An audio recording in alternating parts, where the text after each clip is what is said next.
everybody. Welcome back into Bayou Time. Harry McCullough here. We're talking about a real exciting event that's going to happen Thursday, July 7th, out on Fletcher, the technical college out there. Again, it'll be from 6:30 to 8:30 p.m. Again, July 7th, out at Fletcher. It's called The Voice of Our Ancestors, and here to talk about it is some of the folks from the Bayou Pearls Project, the community, it's a sorority-based initiative. But we have Bernadette Pickett, who's in the middle. She, of course, is the risk manager chair. Lakeisha Buque, who's the financial secretary. And Tanya Harris, sitting close to me, of course, is the Bayou Pearls president. So thanks so much for being here. We were talking a little bit about what it is, what exactly the Bayou Pearls is. So let's talk about it. It's new to the area in which y'all trying to do. Sure. So, Harry, Bayou Pearls is an official interest group of Alpha Kappa Alpha Sorority Incorporated. So we're here in the local area. We're vying to charter a chapter in this area. So we are a group of about 40 very influential women who have a desire to make an impact in our community. So we started, Bernadette, we talked a little bit about the historical black colleges and universities, and this also kind of ties in with that, right? Yes, it does. I mean, we're a member of Alpha Kappa Alpha Sorority Incorporated, and that is the oldest sorority, black sorority in the country. So we're very proud of that. You're not proud of that by any means. We're very proud of that. So we pledged years ago. We won't tell you how many years ago we pledged when we were in college, and it's something that we've carried with us forever. You know, once you're a member of Alpha Kappa Alpha, you're always a member. Sure. You know, and we're very proud of our sorority. And you know, when you're young and you pledge, you think it's all about the fun and games, and then as you're in the sorority, you realize it's all about service. Philanthropy, right? Absolutely. So for years, you know, we decided, we all got together. There are more of us here than you think, and we've gotten together, and we're going to bring our chapter here. And we've been working, and when I say we, Tanya is our president, and she's been working very hard daily with the national office as well as our regional office to bring our sorority here. So we're very proud of that. So we're a service organization, and we're here to promote our event on July 7th with Miss Margie Scobie, and we're proud of our sorority and what we've done and what we plan on doing. So it's a great event. I'm proud to be a member of AKA, as we call ourselves, and it is just something that we're looking forward to having our official chapter here to help the citizens of Terrebonne Parish. Oh yeah, absolutely. I told you I've been covering the Bayou Classics for many years, and I know obviously HBCUs are more than just Grambling and Southern, but around this area, I think 6 or 7 in the state. But I always see people from home, you know, do all the ways in Baton Rouge, so I know it's a popular event. Lakeisha, tell me a little bit about the event and what y'all trying to do at Fletcher on Thursday. Well, again, the event is Thursday, July 7th, and we are, Marjorie Scobie is going to try to help talk about the African American Museum, to bring awareness to the museum, and also so that we can promote it in our community and try to raise funds to refurbish the museum. You can tell she's a financial secretary, right? She goes right to the funds, which every great organization has to have, for sure. So, Tanya, a little bit about what y'all want to do here once you get it up and running. You say right now you probably got about 40 ladies, and I guess it's all ladies, right? Can anybody come to this event? How does that work? Sure. It is open to the public. We invite the public, bring your family, your friends. It's open to the community. We're extremely proud of the African Museum because it brings awareness to what our history is. It's a legacy. And we know that we don't really tell the full history until we tell history in its entirety. So we want to make sure, and a lot of the things that are in there, Harry, are things from our very own family. So we want to make sure that those artifacts, the museum itself is refurbished and restored to a place where we can go in and enjoy. It's a legacy of who we are. And the Bayou Pearls, where does that come from? So that's our name. We thought we would get something that was pretty original to who we are. And so we are the AKAs that are on the bayou, and the pearls represent our sorority and our 20 founders as well. Bernadette, you don't have to be an AKA, right? Or do you have to be? Well, I have to be. No, and I'm no. very- There's No, no no. to wait. I mean, for people to come, right? Oh, definitely And you could not. be from Grambling, right? Oh, Even though y'all more Southern. well, we three ladies are more Southern, but we do have Grambling ladies who Sure, are yeah, members yeah, of our absolutely. sorority. But no, this event is open to the public. We want the people to come and learn. Tanya mentioned that this is about our families. I'm proud that my husband's in the African American Museum, as the first Black Right, judge right. here.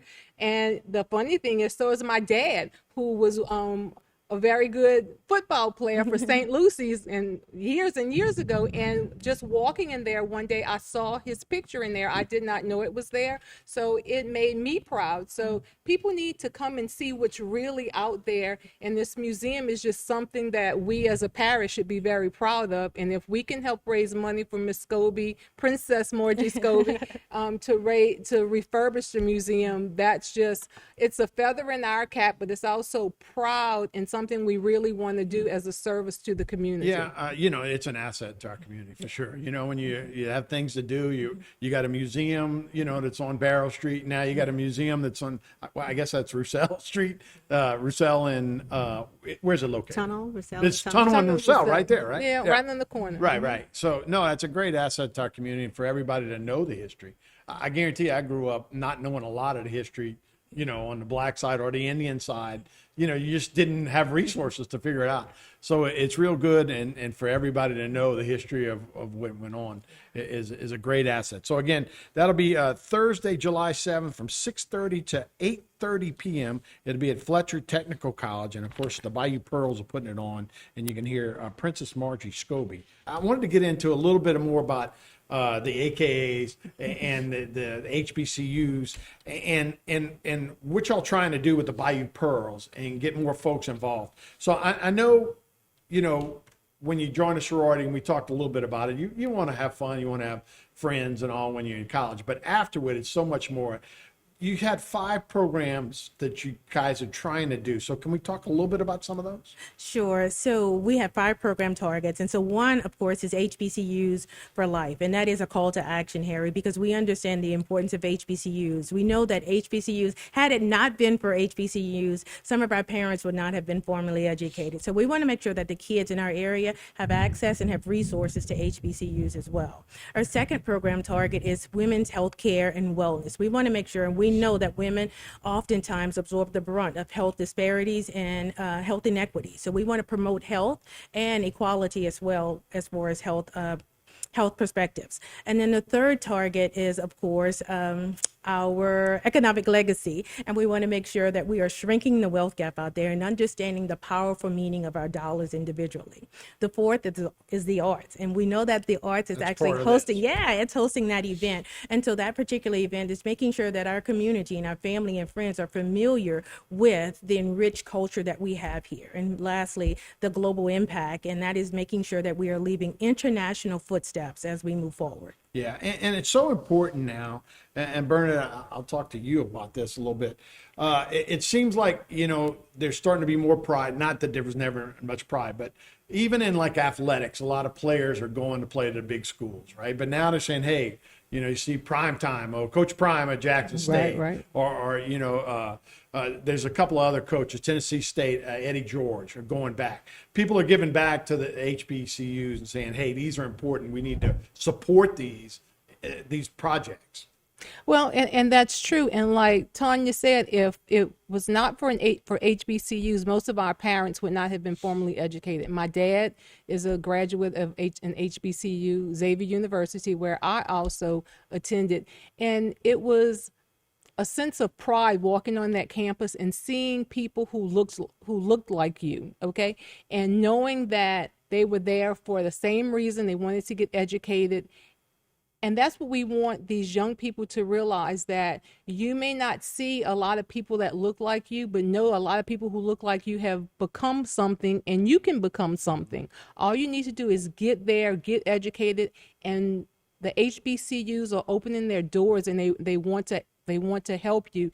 It is a fantastic place to go. Nothing against any other school, but it's just that sense of pride. And if you don't think you can do it and you're uncomfortable, that's the best place to go, because they will welcome you with open arms and you will get that education that you need. And we're trying to put that out there, that when you don't think you can do it, you can. And if you go to HBCU, you can see a world of people looking like you and how they've accomplished something. Right, and you see how to do it. Well, I mean, you should know that. But and I think one of the most important things is family, right? And I think Right. this is more like a family, right, LaConja? I mean, when you talk about AKAs, Bayou Pearls, family and education. You stay together as a family and you get an education, everybody in this country can advance to the next step. So I think that's where it all comes together, right? Absolutely. And just to kind of piggyback on Bernadette and Tanya, I graduated from an HBCU in graduate school, but I also went to an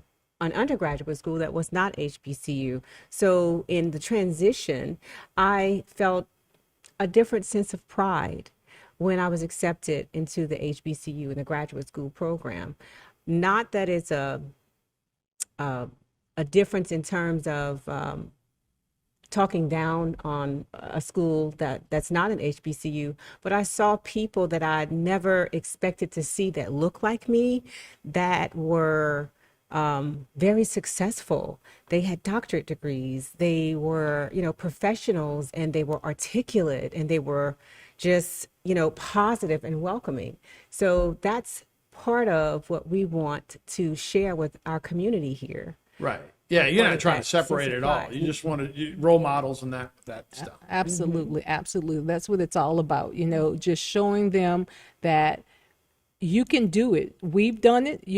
I tell everybody, my husband got through law school with brains. I got through with prayers, and it is just amazing. The people at Southern University Law Center, the professors looked like me and grew up the way I grew up, and they were there. So if they did it, I could do it as well. It sounds like Essence Fest. So did you guys go this week? I did. Yeah, how was that? But I mean, all the same messages, though, right? Yeah. Stay together, educate, and everybody empower everybody Yeah. else. And And again, then Harry, lift up your HBCUs community. are just one aspect Right, of our sure. program targets. We're doing amazing things out there. We just recently collected over 1,000 pairs of shoes to send over to our international countries and continents as well. So we're excited about that. Yeah, and again, as the world seems bigger, sometimes it's also can be smaller as we all communicate with one another and make sure we all stand together. So again, this is all part of what's going on, the voice of our ancestries, and again, that's to raise money in association with the Black Museum here. But it'll be Thursday, July 7th from 6:30 to 8:30, and that'll be at Fletcher College. Scaros, thank you all so much for joining us. I Thank appreciate you Thank for you so having much. us. it. All right, we'll be right back with more Bayou Time after this.